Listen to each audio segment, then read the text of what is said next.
اعوذ باللہ من الشیطان الرجیم بسم اللہ الرحمن الرحیم ان اللہ وملائکتہ یصلون علی النبی یا ایہا الذین آمنوا صلوا علیہ وسلموا تسلیما اللہم صلی علی سیدنا و نبینا و شفیعنا و مولانا محمد وعلی آل محمد وبارک وسلم۔ محترم خواتین و حضرات، السلام علیکم۔ پیام صبح کے ساتھ ایک بار پھر حاضر میں ہوں آپ کا میزبان انیق احمد۔ خواتین و حضرات، یہ پیر منگل بدھ اور جمعرات 4 دن قرآن کریم کی مختلف آیات پر گفتگو فرماتے ہیں ہمارے ملک کے جید علماء، اور ہم سب اپنے معزز علماء سے سیکھتے ہیں اور قرآن کریم کی ان آیات کے معنی مفاہیم ہم تک پہنچتے ہیں، قرآنی علم ہم تک پہنچتا ہے۔ اپنے علماء کے جتنے بھی ہم شکر گزار ہو جائیں کم ہے۔ آج ہم اپنے ملک کے ایک ممتاز عالم دین سے سورہ بنی اسرائیل کی آیت نمبر 80 کے حوالے سے بات کروائیں گے کہ اللہ کیا فرما رہا ہے۔ ایک دعا اپنے رسول صلی اللہ علیہ وآلہ وسلم کو خود سکھا رہا ہے اور پھر وہ دعا قرآن کریم کا حصہ بن جاتی ہے۔ اللہ اکبر۔ خواتین و حضرات، ہجرت کا وقت ہے، اللہ وہی بھیجتا ہے، آپ دعا مانگیے۔ اور دعا کیسے؟ وقر، آپ فرمائیے۔ یہاں پر قل سے دعا شروع ہو رہی ہے کہ وقر رب ادخلنی مدخل صدق واخرجنی مخرج صدق واجعل لی من لدنک سلطانا نصیرا۔ اللہ اکبر۔ اے اللہ، تو مجھے جہاں بھی لے جا سچائی کے ساتھ لے جا، اور جہاں سے مجھے نکال سچائی کے ساتھ نکال، اور اپنی طرف سے اقتدار کو میرا مددگار بنا دے۔ خواتین و حضرات، مسلمانوں کے لیے، اہل ایمان کے لیے، امت محمدیہ صلی اللہ علیہ وآلہ وسلم کے لیے اس میں بہت سارے سبق، بہت ساری نصیحتیں پنہاں ہیں۔ چھوٹی سی آیت، بڑے بڑے موضوعات۔ خواتین و حضرات، تسلی ہے، تشفی ہے، بلکہ کیا یہ دعا فتح مکہ کی بشارت نہیں ہے؟ خواتین و حضرات، بہت ساری باتیں اس ذیل میں ہوں گی۔ مسلمانوں کی نفسیات اس دعا کے نتیجے میں کیسی بنتی ہے، یہ بھی ہم سوال رکھیں گے محترم مفتی محمد نجیب صاحب کی خدمت میں۔ خواتین و حضرات، مفتی محمد نجیب صاحب ہمارے ملک کا ایک جانا مانا نام، مقبول اور محبوب نام۔ ایک دنیا کو آپ نے قریب سے دیکھا، اعلیٰ تعلیم کے حصول کے لیے آپ تشریف لے گئے آسٹریلیا، دارالعلوم کراچی سے فارغ التحصیل، صاحب نگاہ محترم مفتی محمد نجیب صاحب۔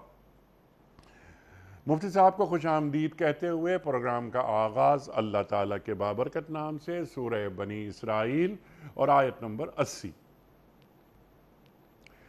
اعوذ باللہ من الشیطان الرجیم، بسم اللہ الرحمن الرحیم۔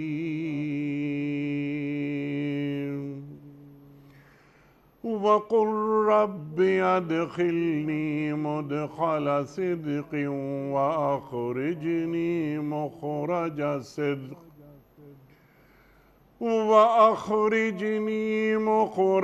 صِدْقٍ وَاجْعَلْ لِي من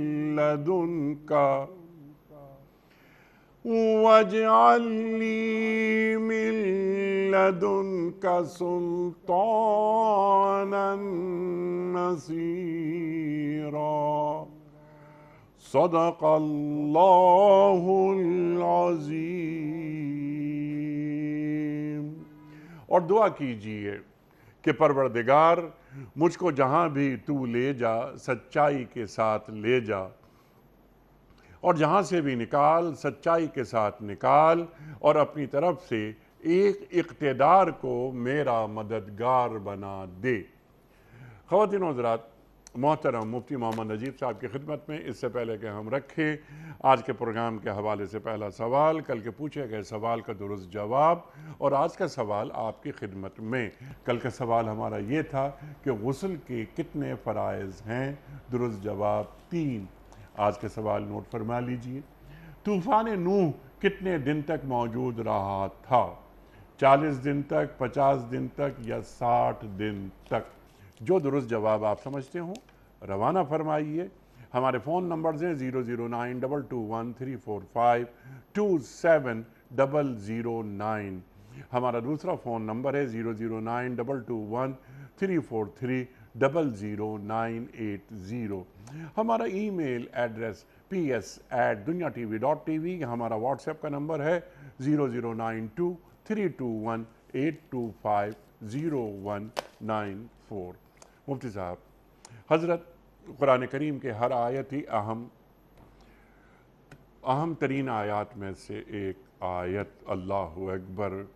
اچھا، یہ جب آیت نازل ہو رہی ہے، یہ دعا مانگی جا رہی ہے، ہجرت کا وقت ہے، اس کا ذرا سا پس منظر بھی آپ بیان فرما دیجئے، اور اس آیت کے نزول کا وقت آ گیا، آپ روانہ ہو رہے ہیں مدینہ منورہ کی جانب، اللہ اکبر، ارشاد۔ بسم اللہ الرحمن الرحیم، نحمدہ ونصلی علی رسولہ الکریم۔ جو حضور پاک صلی اللہ علیہ وسلم کا مکہ کا جو 13واں سال ہے، اس میں جو مشکلات اور تکلیفیں گزری ہیں ہر اعتبار سے، کفار نے، قریش نے مارنے کی دھمکی دے دی، مارنے کی تیاری کرا لی، نماز پڑھ رہے تھے تو اوجڑی رکھ دی گئی، ابو لہب نے بیٹوں سے طلاق دلوا دی، بیٹی جا رہی تھی تو ان کو تکلیف پہنچی، اور جب انہوں نے یہ ارادہ کر لیا سارا اور ختم کرنے کا ارادہ کر لیا، اب اللہ تبارک و تعالیٰ کی طرف سے یہ آ رہا ہے، اور دوسری طرف مدینہ منورہ آپ کو مدینہ والے آفر کر چکے ہیں۔ مدینہ میں آپ کی جو محنت تھی منا کی، اور وہ جو بیعت ہوئی اور منا کے اندر، اور وہ مصعب بن عمیر کا مدینہ منورہ جانا، وہاں پر ایک میدان تیار ہو چکا ہے، وہ لوگ استقبال کے لیے تیار ہیں۔ اب یہاں پر حضور پاک صلی اللہ علیہ وسلم ہجرت کا ارادہ فرماتے ہیں، اور ہجرت کا ارادہ جب فرماتے ہیں تو اللہ تبارک و تعالیٰ کی طرف سے یہ آیات اترتی ہیں۔ اب قیامت تک کے لیے امت کو کیا پیغام دیا گیا؟ قیامت تک کے لیے امت کو پیغام دیا گیا کہ جب بھی کوئی ایسا ایڈورس سینیریو آئے گا اور آپ نے ہجرت کرنی ہوگی، کسی نئی ہجرت، کسی بھی طرح کی ہجرت ہو، تو آپ نے اللہ کے دربار میں اپلیکیشن کیسے سبمٹ کرنی ہے، اللہ کے دربار میں درخواست کیسے پیش کرنی ہے۔ اور اسی لیے علماء نے بعد میں اس کو کئی طرح کی ہجرتوں پہ معمور رکھا، کاروبار کی ہجرت ہو، ملک کی ہجرت ہو، کسی بھی اس کا یہی ایک دعا کا طریقہ کار ہے۔ اور پھر اللہ تبارک و تعالیٰ نے یہاں پہ تعلیم دی کہ اپنی عزت اور آبرو کی دعا بھی اللہ تبارک و تعالیٰ کی طرف، کہ اللہ ہماری آبرو کی حفاظت بھی فرمائیے، سچائی کے ساتھ یہاں سے نکلیں، کوئی ایسی ذمہ داریاں نہ ہوں۔ خود حضرت علی کرم اللہ وجہ کو گھر میں چھوڑا، امانتیں تھیں، امانتوں کے لیے ان کو چھوڑا، اور پھر یہ فرمایا کہ یہاں سے جب نکلو تو یہ دعا کرو، اور آپ نے جیسے خود ارشاد فرمایا کہ قل سے شروع فرمایا کہ نبی جی آپ فرمائیے، اسی طریقے سے دعا کرنا ہے۔ آپ فرمائیے اے میرے پروردگار، جو مدینہ منورہ ہے وہاں بھی آبرو اور سچائی کے ساتھ داخل کیجیے، یہاں سے جب نکلوں تو بھی آبرو اور سچائی کے ساتھ نکلوں۔ اور جو دوسری دعا ہے وہ بڑی عجیب، جو اس کا جو سیکنڈ پیر ہے کہ میرے اقتدار کو میرا مددگار بنا دیجیے۔ یعنی آپ سوچیں، نبی یہ دعا کر رہا ہے، قیامت تک کے لیے بتا رہا ہے کہ آپ کو تنفیذ کے لیے اقتدار کی ضرورت پڑے گی، آپ کو اقتدار کی ضرورت پڑے گی، لیکن آپ کو حاصل کرنا ہوگا اللہ تبارک و تعالیٰ سے مانگ کر، کہ اللہ تبارک و تعالیٰ سے مانگ کر۔ کیوں؟ کیونکہ بنیادی طور پہ اقتدار ایک وہبی چیز ہے جو اللہ تبارک و تعالیٰ عطا فرماتے ہیں، یہ کسبی نہیں ہوگی۔ پہلے اللہ کے آسمانوں میں فیصلہ ہوگا، پھر تمہیں زمین پہ اقتدار دیا جائے گا۔ ابتدائی شکل کیا ہوگی، انتہائی شکل کیا ہوگی، آپ نے اشارہ فرمایا اور بالکل صحیح اشارہ فرمایا۔ بہت سارے مفسرین کی یہ ہے کہ اس میں خود یہ پتہ چل رہا تھا، کئی وہ آیات جو فتح مکہ کی نوید ہیں، اس میں سے ایک یہ بھی آیت ہے جو فتح مکہ کی نوید ہے کہ اللہ تبارک و تعالیٰ پھر کبھی جب دوبارہ داخل فرمائیں گے تو بھی اللہ تبارک و تعالیٰ عزت اور آبرو کے ساتھ فرمائیں گے۔ اور بعد والی آیت جو ہے وہ خود اس کی تصدیق کر رہی ہے کہ بھائی الحق و زاہق الباطل ان الباطل کان زہوقا، کہ اللہ تبارک حق آ گیا، باطل ختم ہو گیا، باطل تو بنا ہی مٹنے کے لیے تھا۔ ہاں لیکن آپ جب یہاں سے نکلیں گے تو آپ جب مدینہ منورہ میں جائیں گے، اس کی تعبیر میں 8 سال لگے، آپ کو اس کی تعبیر کے اندر 8 سال لگے، 8 سال بعد فتح مکہ ہوئی ہے۔ اور حضور پاک صلی اللہ علیہ وسلم نے اس دعا کے ساتھ اپنے سفر کا آغاز فرمایا کہ اب اللہ تبارک و تعالیٰ کی مدد آپ کے ساتھ ہوگی، اور مدینہ منورہ میں جب جائیں گے تو یہ اقتدار آپ کا مددگار بنے گا ریاست کو بنانے میں، ریاست کو بڑھانے میں، اور پوری دنیا کے لیے ریاست کو دین پھیلانے کا مرکز بنانے میں آپ کا اقتدار، کیونکہ اگر اقتدار نہیں ہوگا تو تنفیذ نہیں ہو سکے گی، اللہ کے احکامات کی تنفیذ۔ آج کل کی زبان میں جو گورننس ہے آپ قائم ہی نہیں کر سکے، امپلیمنٹیشن، گورننس، امپلیمنٹیشن۔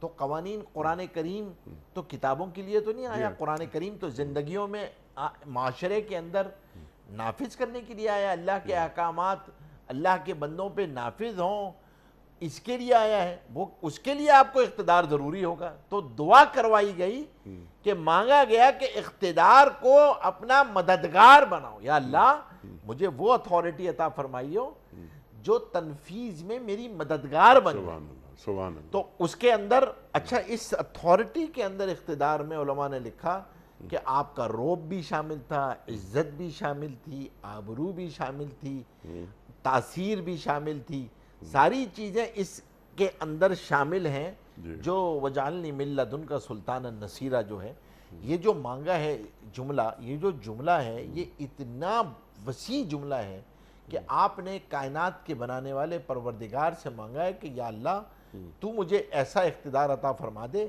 جو میرا مددگار بن جائے تیرے احکامات کو زمین پہ نافذ کرنے کے لیے۔ چنانچہ اللہ تبارک و تعالی نے اس دعا کو قبول فرمایا اور احکامات نافذ ہوئے، اور پھر اسی طریقے سے عزت اور آبرو کے ساتھ اور عزتوں کے ساتھ مکہ المکرمہ میں دوبارہ آمد ہوئی، اور پھر 360 بتوں کا خاتمہ فرمایا، اور خاتمہ فرماتے جاتے تھے اور کہتے تھے جاء الحق و زاہق الباطل ان الباطل کان زہوقا۔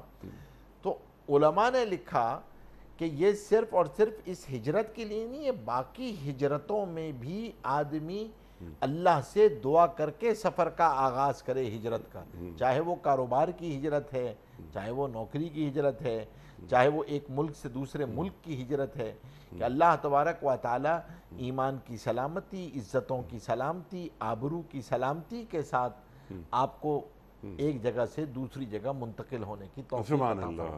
تو یہ آیت یا یہ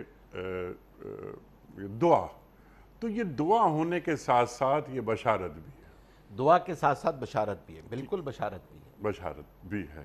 اچھا یہ جو ہجرت، یہ کیا کامیابی کی پیشین گوئی ہوتی ہے؟ ہجرت عجیب بات ہے، اللہ تبارک و تعالیٰ نے کچھ اعمال ایسے رکھے ہیں کہ جو جس نیت سے کیے جاتے ہیں وہ مل جاتے ہیں اس کو۔ تو علماء نے لکھا ہے اگر کوئی ایمان بچانے کے لیے ہجرت کرے گا تو اس کو اجر بھی ملے گا اور اس کا ایمان بھی بچ جائے گا، اور کوئی مال کمانے کے لیے کرے گا تو اس کو مال مل جائے گا، عورت کے لیے کرے گا تو اس کو عورت مل جائے گی۔ ہجرت فی نفس ہی جب آدمی ایمان بچانے کے لیے کرتا ہے تو یہ اتنا بڑا عمل ہے کہ فرمایا، دیکھیں 3 ہی اعمال ہیں جس کے بارے میں آتا ہے کہ اللہ تبارک و تعالی گناہوں کو اس طرح معاف فرماتے ہیں جیسے ماں کے پیٹ سے پیدا ہوا ہے۔ ایک آدمی کفر سے ایمان کی طرف ہجرت کرے، مسلمان ہو، دوسرا آدمی ایمان بچانے کے لیے ہجرت کرے، اور تیسرا آدمی حج کرے، حج مبرور۔ جی تو حج مبرور کی جگہ جنت کے علاوہ کچھ نہیں ہے، اور حج مبرور کی ایک جگہ یہ ہے کہ ایسے واپس لوٹتا ہے وہ جیسے اپنی ماں کے پیٹ سے پیدا ہوا ہے، گناہ معاف۔ ٹھیک۔ تو ہجرت جو آپ نے فرمایا، ہجرت کسی بھی نیت سے کی جائے گی، اس کو ہجرت کے اندر ایک یہ اس عمل کے اندر یہ تاثیر ہے، جس نیت سے بھی کرے گا۔ کوئی مال کمانے کی نیت سے کرے گا، مال تو مل ہی جائے گا اس کو۔ اس لیے کہتے ہیں کہ بھائی ہجرت جب آپ نے کرنی ہے، اسی وجہ سے وہ ساری چیزیں ہیں جو علماء کی ایک بحث ہے کہ کیا دارالاسلام سے دارالکفر کی طرف ہجرت کی جا سکتی ہے یا نہیں کی جا سکتی، اور صرف مال کمانے کے لیے، مال کمانے صرف مال کمانے کے لیے۔ ٹھیک۔ تو علماء نے لکھا ہے کہ اس کی اجازت نہیں ہے، اس لیے کہ آپ اپنی نسل کو اسٹیک پہ لگا دیتے، ایمان کو اسٹیک پہ لگا دیتے۔ ہاں آپ ایمان کے لیے ہجرت کریں، آپ دین پھیلانے کے لیے ہجرت کریں، آپ اس نیت سے ہجرت کریں کہ میں دین کو، حضور پاک صلی اللہ علیہ وسلم کے پیغام کو پوری دنیا میں لے کے جاؤں گا، ختم نبوت کے صدقے میں جو ذمہ داری میرے اوپر ہے وہ میں لوگوں میں اپنے رویوں کے ذریعے دین کو پھیلاؤں گا، ایٹیٹیوڈ کے ذریعے پھیلاؤں گا، کاروبار کے ذریعے دین پھیلاؤں گا، تو آپ کو اب آپ کے لیے ہجرت جائز ہے۔ پیسہ تو آپ کو پھر بھی مل جائے گا، دنیا تو آپ کو آ ہی جائے گی، لیکن اپنا جو مقصد ہونا چاہیے ہجرت میں۔ اس لیے جب بھی کوئی سوال امیگریشن کا آتا ہے نا کہ مجھے ہجرت کرنی ہے، ہمیں یہاں ہجرت کرنی ہے، ہمیں یہاں ہجرت کرنی ہے، اور جو شیطان یہ چکر ڈالتا ہے کہ بچوں کا کیریئر بن جائے گا، بچوں کا فیوچر بن جائے گا، تو سب علماء کہتے ہیں کہ بھائی اس نیت سے ہجرت مت کرنا، کیونکہ یہ چھوٹا سا کیریئر بچاتے ہوئے آخرت مت اسٹیک پہ لگا دیں، اس دنیا کو بچاتے ہوئے آخرت نہ اسٹیک پہ لگا دیں۔ اور آپ کے بچوں کا جو کیریئر ہے اس کو محفوظ بنانے کی فکر اللہ کو آپ سے زیادہ ہے، اور اللہ تبارک و تعالیٰ نے اس کا طریقہ کار بھی وضع کیا طریقہ ہوا کار ہے، بتا دی۔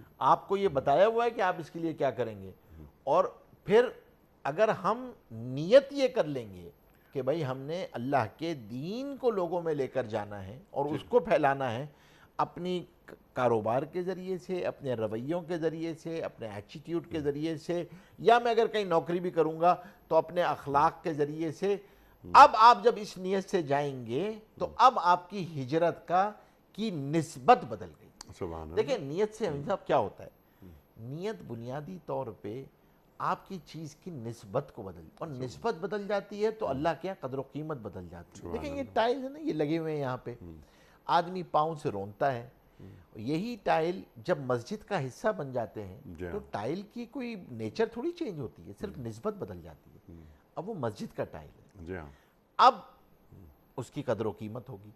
سفر تو آدمی کرتا ہی ہے دنیا کے لیے، سبحان اللہ۔ جب آدمی اس نیت سے کرتا ہے اب وہ اللہ کے اسٹیٹس کو میں آ جاتا ہے، اب وہ اللہ کا ایمبیسڈر ہے، اب اس 6 فٹ کے آدمی کے ساتھ اللہ کی کائنات کا نظام اس کے ساتھ چل رہا ہوتا ہے، سبحان اللہ۔ وَجَعَلْنِي مِن لَدُنْكَ سُلْطَانًا نَصِيرًا کا مصداق بنتا ہے۔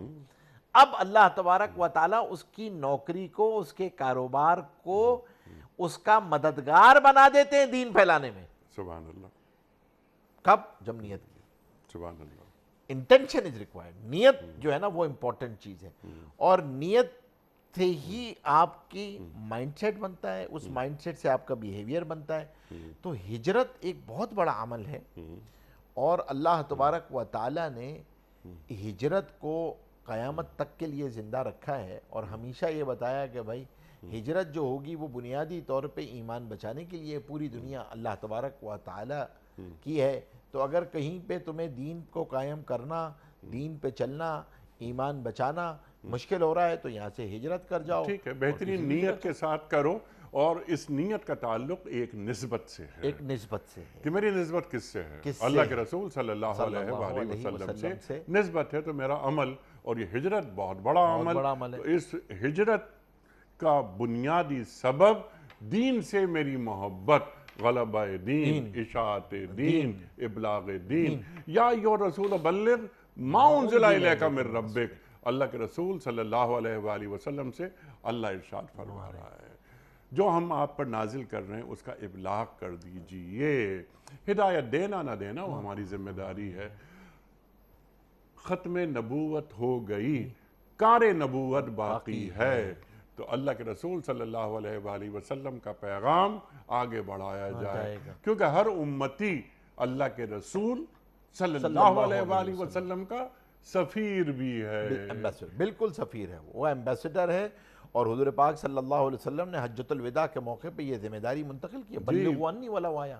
ایک آیت بھی آتی ہے فَلْيُبَلِّغُ الشَّاهِدُ الْغَائِبُ. قیامت تک آنے والا غائب ہے. اللہ اکبر. اور ہو سکتا ہے کہ جن تک تم یہ پیغام پہنچاؤ گے، بعض اوقات یہ ہوتا ہے کہ جس کو پیغام پہنچایا جاتا ہے وہ پیغام پہنچانے والے سے زیادہ باصلاحیت ہوتا ہے.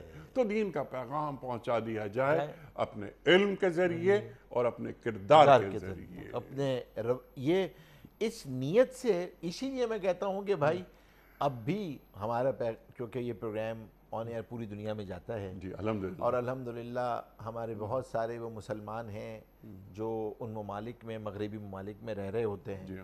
تو میں کہتا ہوں کہ بھائی جب ہم یہ سنیں تو ایک تجدید عہد وفا اللہ کے ساتھ کر لیں، اپنی نیت کی تصحیح کر لیں، نیت کی تنقیح کر لیں. وہ تو کوئی مسئلہ ہی نہیں ہے. چلو بھائی کسی اور نیت سے آئے تھے، اب ہم ایک کنورژن کرتے ہیں اور اب ہم اللہ کے سفیر بن کے رہیں گے. اب ہم نے آج سے اپنی نیت تبدیل کی اور آج سے ہم اس نیت کے ساتھ رہیں گے. آپ کا اور اللہ کا معاملہ ہے، کوئی ایم او یو تو آپ نے سائن نہیں کرنا ہے. سمپل ایم او یو ہے جو آپ نے نیت کرنی ہے. جی آپ نے نیت کی بات بتا دی کہ اصل میں نیت ہے. اور اگر علمی سطح بلند نہیں، جن کا ذکر آپ نے فرمایا کہ وہ مسلمان افراد جو غیر مسلم ممالک میں مقیم ہیں، کہ وہ اپنے کردار کے ذریعے پھر دین کے پیامبر بنے. کہ جناب والا یہ دیکھیے مسلمان کا کردار ایسا ہوتا ہے، مسلمان کی زبان کے لیے جھوٹ اجنبی ہوتا ہے. مسلمان کبھی ملاوٹ نہیں کرتا، مسلمان کبھی بد کردار نہیں ہوتا. بہت بڑی مثال ہمارے سامنے ملیشیا اور انڈونیشیا کی ہے. وہاں کون سا جہاد ہوا؟ تلواروں کے ذریعے. ہمارے گرم مسالے کے جو تاجر وہ گئے اور انہوں نے کہا کہ یہ ہم تجارت کر رہے ہیں، تم نے زیادہ پیسے ہمیں دے دیے اگر، تو اس کو آواز دے کے بلایا کہ بھائی تم یہ زیادہ پیسے دے کے جا رہے ہو، یہ واپس لو. یہ دیکھو، یہ اس میں ہماری جو پروڈکٹ ہے اس میں یہ خامیاں ہیں. اپنی پروڈکٹ کی خامیاں پہلے بتائی جا رہی ہیں. مقامی لوگوں نے کیا کہا کہ تم لوگ کون ہو، کہاں سے آئے ہو بھائی، کہاں سے آئے ہو، ہمیں اپنا جیسا کر لو. یہ تھی وہ صحابہ کی دعوت کہ ان کو علمی مباحثوں کی ضرورت نہیں پڑی، اور ایک سمپل لفظ کا کونو مثلنا، ہماری طرح ہو جاؤ. اللہ بس کونو مثلنا. اللہ. اسی لیے صحابہ کے پاس جب کوئی آ کر یہ پوچھتا تھا مدینہ میں قرآن کہاں ہے، تو ابو ہریرہ جا رہے ہوتے تھے تو وہ کہتے تھے یہ قرآن. اللہ اکبر. اللہ اکبر.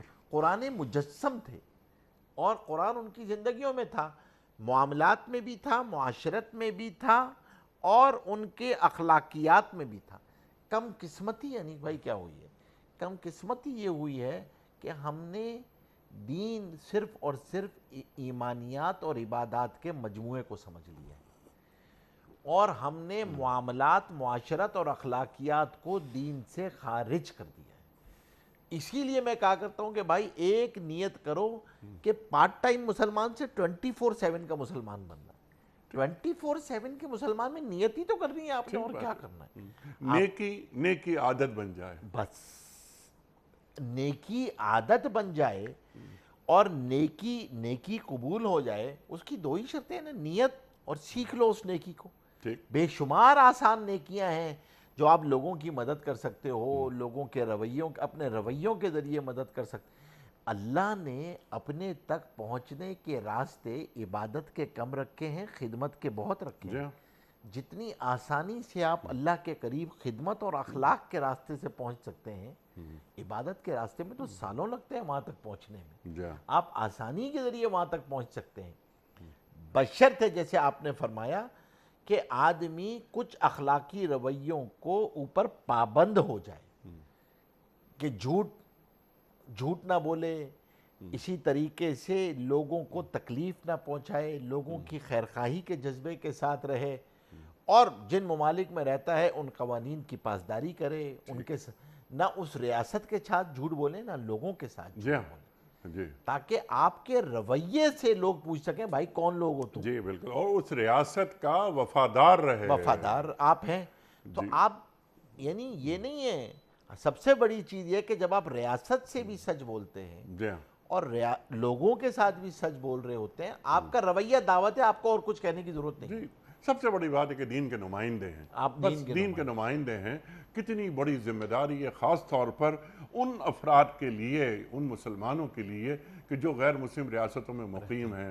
اللہ اکبر، یعنی وہ امریکہ سے، اگر وہ امریکہ میں مقیم ہیں تو امریکہ سے وفاداری کے ساتھ ساتھ وہ اللہ کی وفاداری بھی کریں اور اللہ کے رسول صلی اللہ علیہ وآلہ وسلم سے بھی وفادار رہیں۔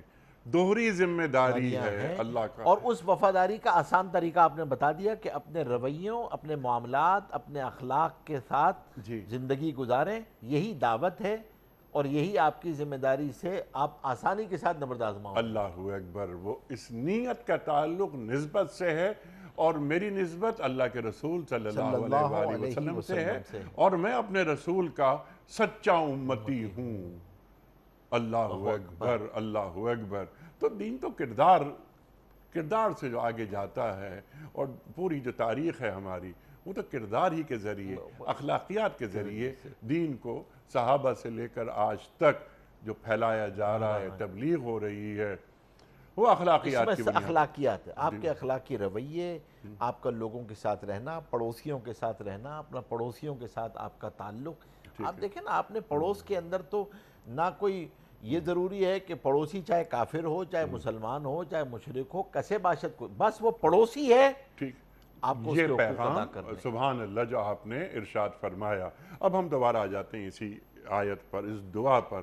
وَقُلْ رَبِّ أَدْخِلْنِي مُدْخَلَ صِدْقٍ وَأَخْرِجْنِي مُخْرَجَ صِدْقٍ وَاجْعَل لِّي مِن لَّدُنكَ سُلْطَانًا نَصِيرًا۔ مدینہ منورہ ایک ریاست منتظر ہے، اور آپ سربراہ ہوتے ہیں اس ریاست کے کہ آخری فیصلہ سرکار دو عالم صلی اللہ علیہ وآلہ وسلم کا ہوگا۔ میثاق مدینہ، میثاق مدینہ ہو جاتا، یہود وہاں آباد ہیں، اور یعنی پڑھے لکھی جو قوم ہے وہ یہود تصور کی جاتی تھی اس زمانے میں کہ یہود بہت پڑھے لکھے ہیں۔ میثاق مدینہ ان سے بھی یہ بات منوا لی کہ آخری فیصلہ اللہ کے رسول صلی اللہ علیہ وآلہ وسلم کا ہوگا، اور اگر مدینے پر حملہ ہوتا ہے، جو کہ ایک خدشہ تھا کہ مکہ والے پیچھا کریں گے، اور انہوں نے کیا پیچھا، تو ہم مل کر لڑیں گے، بالکل ہم مدینے کی حفاظت مل کر کریں گے۔ یہ ہے مومنانہ بصیرت، یہ ہے حکمت۔ اللہ اکبر۔ لیکن ایک بات اور جو یہاں پر آنی چاہیے گفتگو میں، اور آپ سے سیکھنا چاہیے، اللہ تعالیٰ کے رسول صلی اللہ علیہ وآلہ وسلم اس دعا کے ذریعے امت محمدیہ صلی اللہ علیہ وآلہ وسلم کو کیا یہ پیغام نہیں دے رہے کہ حالات کیسے بھی ہوں، انتظامات اللہ کر دے گا، تم ہجرت کرو، دین کے لیے قدم اٹھاؤ، ظاہری اسباب جتنے کر سکتے ہو کرو، لیکن توکل تو اللہ، انتظامات اللہ کے ذمے ہیں، اور ایسا ہی ہوا۔ یہ ایک بہت بڑا نقطہ ہے جو واقعتاً آپ نے بیان فرمایا ہے۔ بعض دفعہ ایک فکری غلطی یہ ہوتی ہے کہ ہم اسباب سمیٹنے اور اسباب جمع کرنے کے چکر میں جو اللہ سے رشتہ ہے اس کو کمزور کر بیٹھتے ہیں، اور اگر آپ اللہ سے تعلق توکل کا کم کر بیٹھتے ہیں تو تقوی اور توکل کے ذریعے اللہ کی مدد آنی ہے۔ ایمان اور اعمال کی، آپ پورے قرآن کو پڑھ جائیں، جہاں بھی اللہ کی مدد کا وعدہ ہے وہ موعود ہے، پرومس ہے، وعدہ ہے۔ اچھا، وعدہ کن شرائط کے ساتھ ہے؟ دو ہی شرطیں ہیں، ایمان اور اعمال، ایمان اور اعمال، ایمان اور اعمال۔ کیا مطلب؟ کہ مجھ پر بھروسہ کرنا اور میرے ساتھ اپنے تعلق کو جوڑے رکھنا، اور اگر اس دو کو مائنس کرو گے تو پھر تو یہ اسباب کی دنیا ہے، جس کے پاس اسباب ہوں گے وہ جیتے گا، اور تم تو جیت نہیں سکتے، کیونکہ تمہارے لیے اسباب تو وہ کافر، وہ باطل، وہ تم پہ غالب آ جائے گا۔ ہاں، اگر تم اللہ پہ بھروسہ کرو گے اور اللہ سے یہ اپلیکیشن سبمٹ کرو گے وَاجْعَلْنِي مِن لَّدُنكَ سُلْطَانًا نَصِيرًا، پھر اللہ تمہارے تھوڑے سے اسباب کے اندر بھی برکت ڈال دے گا۔ آپ دیکھیں نا، پوری حضور پاک صلی اللہ علیہ وسلم کی سیرت، جہاں اللہ پہ بھروسہ ہے اللہ کی مدد ہے، بدر اللہ کی مدد ہے، جہاں تھوڑا بہت آگے پیچھے ہوئے تو احد میں تھوڑی بہت آپس میں بات ہوئی ہے، اور تھوڑا سا یہ پیدا ہوا کہ نہیں اسباب کو جمع کر لیں پہلے اتر کے، اور شاید تو جو فتح ہو چکی تھی وہ فتح شکست میں تبدیل ہو گئی۔ جی اس کے مقابلے میں آپ حنین دیکھ لیں تو حنین میں اطمینان آ گیا کہ اب تو بہت بڑی تعداد میں، تو اللہ نے کہا پہلے بھی فتح تعداد پہ تو نہیں ہوئی تھی، سبحان اللہ۔ تو حنین کے اندر پھر معاملہ الٹ ہو گیا۔ یہ جو پوری حضور پاک صلی اللہ علیہ وسلم کی حیات طیبہ ہے، جی صلی اللہ علیہ اس حیات طیبہ میں آپ کو یہ نظر آتا ہے کہ بعض دفعہ کھلی ہوئی شکست ہو رہی ہوتی ہے، اللہ کہتے ہیں فتح مبین ہے۔ وسلم۔ جی آدمی کہتا ہے یار یہ کون سی فتح مبین ہے؟ صحابہ بھی کہتے ہیں کیسی فتح؟ اللہ کہتے ہیں فتح مبین ہے، اور فتح مبین دکھا دیتے ہیں اللہ تبارک و تعالی۔ تو اور یہ 2 سال میں دکھا دو دیتے سال میں ہیں دکھا محض انا فتحنا لک فتحا مبینا۔ صلح حدیبیہ واپس چلے گئے، 6 سال بعد اپنے گھروں کو واپس جا رہے تھے، اپنی زمین، اپنے گھر، کتنی محبت اور ہوتی ہے، احرام پہنے ہوئے تھے، اور احرام باندھے ہوئے ہیں، اللہ کا شکر ہے۔ واپس چلے جاؤ، اور 2 سال بعد آئیں گے فتح مکہ کی شکل میں۔ کسے معلوم تھی یہ بات؟ اللہ اور اللہ کے رسول صلی اللہ علیہ وآلہ وسلم کے علاوہ کسی کو نہیں معلوم تھی۔ لیکن آپ نے جو آیت پڑھی کہ قُلْ جَاءَ الْحَقُّ وَزَهَقَ الْبَاطِلُ إِنَّ الْبَاطِلَ كَانَ زَهُوقًا۔ اللہ یہ اکبر۔ یقین اگر آ جائے، امام زہری فرماتے ہیں کہ حضور پاک صلی اللہ علیہ وسلم کی حیات طیبہ کے جو 21 سال ہیں وہ ایک طرف، اور یہ 2 سال ایک طرف، جتنے مسلمان اس 2 سال میں ہوئے 21 سال میں نہیں ہوئے۔ اچھا ان 2 سال میں کیا چیز تھی؟ صرف اور صرف آپ نے اپنے رویوں کے، مدینہ والوں نے اپنے رویوں کے ذریعے ان کو دعوت دی، اور تو کچھ نہیں تھا۔ وہ آ رہے تھے، رہ رہے تھے، اچھا یہ تو اب وہ باپ کی قدر کر رہے ہیں، باپ کی عظمت کر رہے ہیں، سارے کے سارے اپنے رویوں کے ذریعے، اخلاقی رویوں کے ذریعے دعوت دی ہے۔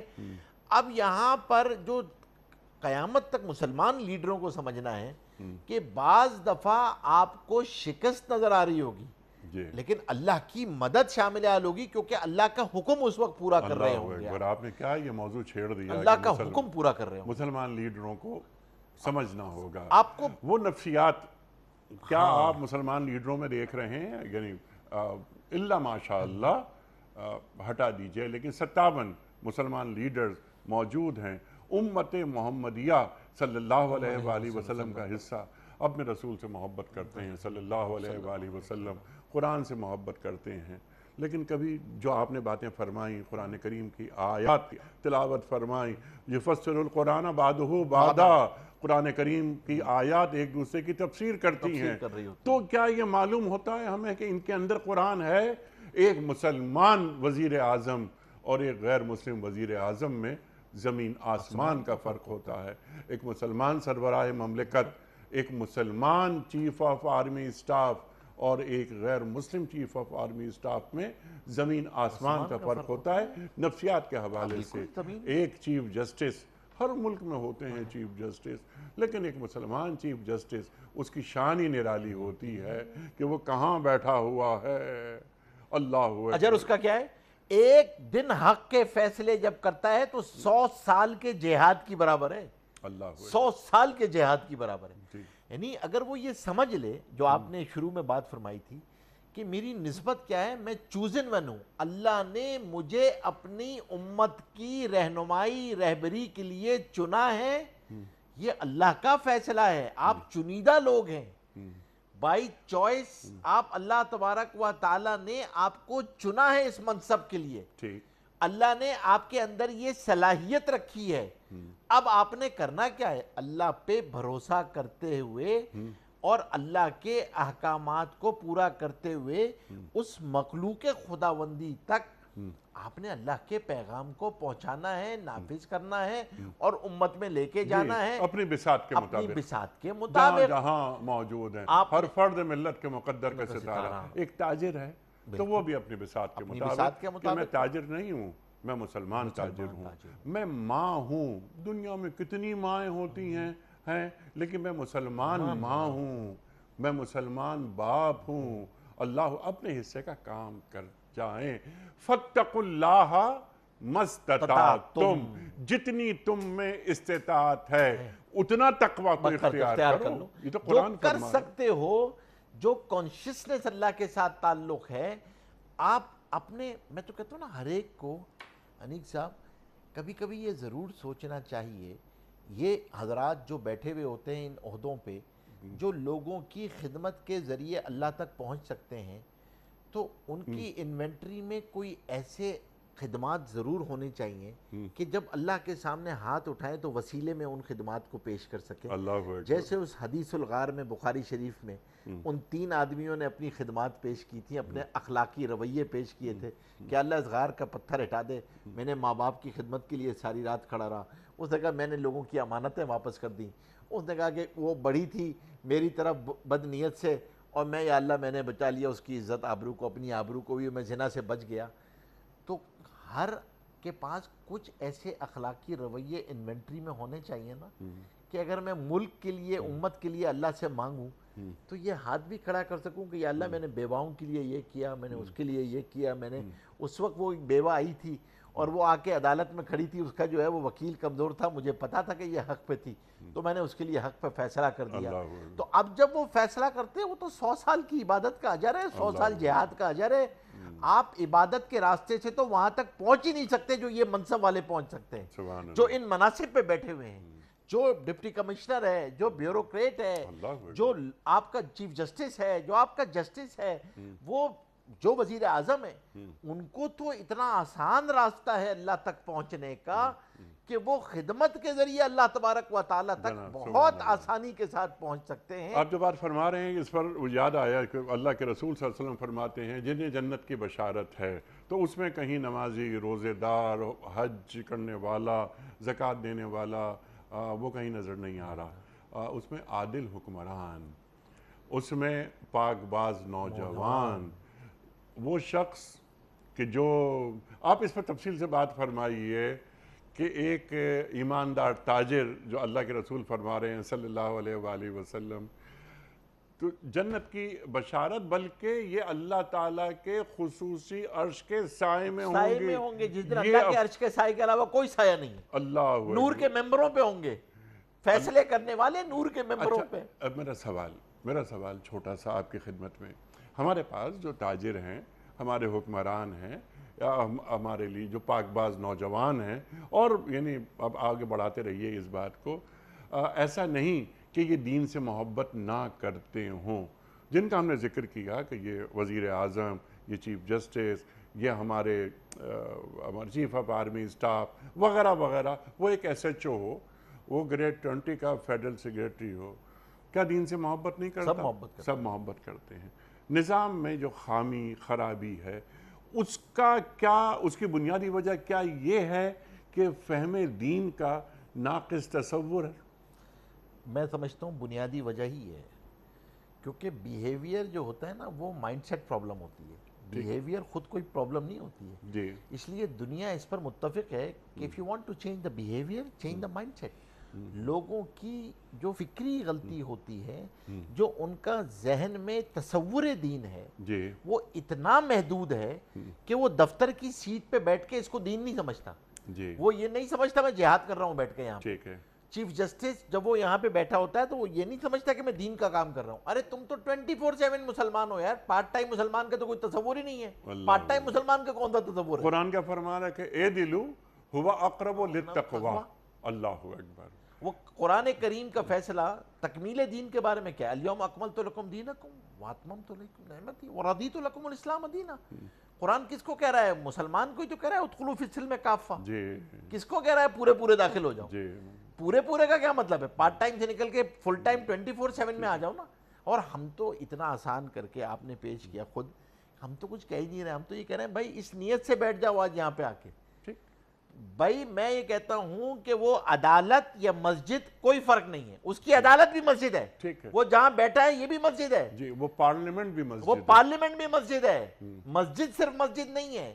یہ وہ ناقص فہم دین ہے کہ ہم مسجد کی چار دیواری کو تو دین سمجھتے ہیں اور اس سے باہر نکل کے ہم سمجھتے ہیں کہ شاید ہم آزاد ہیں. ٹھیک ہے.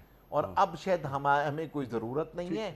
سارے احکامات کی پابندی اس مسجد کی چار دیواری میں ہے. ایسا بندگی، ہم نے دین کو الگ کر دیا اور دنیا کو الگ کر دیا. حالانکہ ایسی تقسیم دین کے پاس نہیں ہے. ہماری جو دنیا ہے وہ بھی دین کا حصہ ہے. ہمارا تو توکل بھی اسباب کے ساتھ رہ کر ہے. اسباب کے ساتھ ترک اسباب کا نام توکل نہیں ہے، اسباب کو اختیار کر کے توکل ہے۔ سبحان اللہ۔ اور اس دنیا کو دین کا خادم کیسے بنایا جا سکتا ہے؟ بہت ہی آسان ہے نا، حلال طریقے سے حاصل کر لو، صحیح نیت سے اس کو خرچ کرنا شروع کر دو، اللہ کے بندوں تک اللہ کے جو بھی ذمہ داریاں اللہ نے آپ کو دی ہیں، جو روزی دی ہے وہ ان تک پہنچا دو، رزق دیا ہے وہ ان تک پہنچا دو، اور جس جگہ پر بیٹھے ہوئے ہو اللہ کی بندگی اس نیت کے ساتھ کرنا شروع کر دو، جس حال میں ہو جہاں پر ہو۔ سبحان اللہ۔ بس اب آپ کے ساتھ اللہ کی مدد ہے، یہ اور نہ ہو تو یہی وہ مصداق ہے جو ہر چیف جسٹس کو، ہر آدمی کو پڑھنا چاہیے، وَجْعَلْنِي مِن لَدُنْكَ سُلْطَانًا نَصِيرًا۔ سبحان اللہ۔ اس نیت کے بعد حکم کیا دیا کہ نیت کرو اور مانگو یہ تینوں چیزیں کہ یا اللہ اس دفتر میں مجھے داخل کیا ہے، سچائی عزت آبرو کے ساتھ داخل کیجو، جب یہاں سے نکلوں یا اللہ سچائی عزت آبرو کے ساتھ، یہ عہدہ میرے ساتھ ہے، میں وزیر اعظم ہوں، میں جنرل ہوں، میں کوئی بھی ہوں، یا اللہ وَجْعَلْنِي مِن لَدُنْكَ سُلْطَانًا نَصِيرًا، یا اللہ رب ادخلنی مدخل صدق وَأَخْرِجْنِی مخرج صدق، عزت آبرو کے ساتھ نکالیے۔ اس کے لیے ضروری ہے کہ اپنی جو نسبت ہے اس پہ فخر کرے کہ میری نسبت کس سے ہے، میں کس کا امتی ہوں، اس نسبت کو الائیو بھی رکھے۔ جی، اس نسبت کو الائیو کیسے رکھا جاتا ہے؟ اسی عمل کے ذریعے آدمی جڑا رہتا ہے۔ ہم جب کوئی ذکر کرتے ہیں اپنے بزرگوں کا، اجداد کا، یا مرحوم والد میرے انہوں نے مطلب یہ کام کیا اور اس بڑا کام کیا، تو ہم اندر سے ایک فخر محسوس کرتے ہیں کہ میرے والد نے کتنا بڑا کام کیا، میرے دادا انہوں نے دیکھیے وہ کام کیا تھا 100 سال پہلے، اور وہ میرے نانا نے یہ کیا تھا۔ تو ایک تعلق، ایک نسبت پر فخر ہوتا ہے۔